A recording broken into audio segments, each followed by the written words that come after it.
The Gemara, it's really interesting. In Moed Katan, it says, and this is an older text, it says, once upon a time, they used to have open caskets for those who were wealthy. They would uncover the faces of the wealthy who passed away and cover the faces of the poor, because their faces were blackened by famine. That's what the Talmud says. At a certain point, the poor were embarrassed because they were buried in a different manner, so the sages instituted that everyone's face should be covered due to the honor of the poor. So that's a beautiful idea. It's not connected to any superstition. It's honor. It's to give honor to those to the poor, and to make everyone. It's an equalizing custom. The Gemara brings a reason in terms of the impact of those who would see the person who passed away. There's an idea that the Talmud brings another place, Horayot 13b. It says it's detrimental to your learning if you see the face of someone who's passed away. The Talmud says that. Rashi says it makes it hard for you to hear the learning. So what does that mean? And the Mishnah Berurah also says something. Someone says it makes you forget your learning.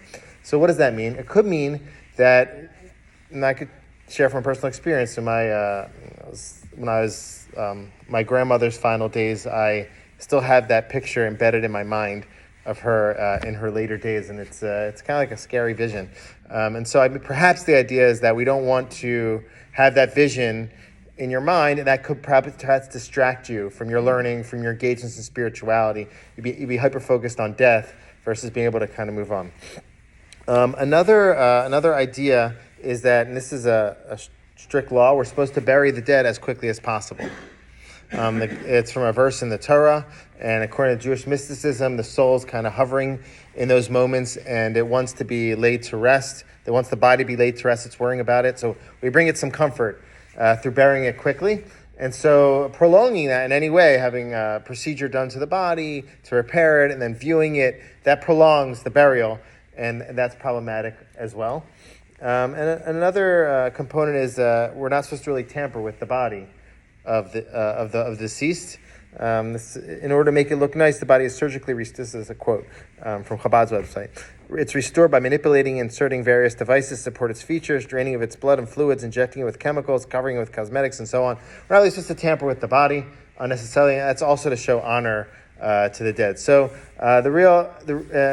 Rabbi Maurice Lamb wrote one of the central books on Jewish mourning. He said that he said that this custom of viewings is relatively recent.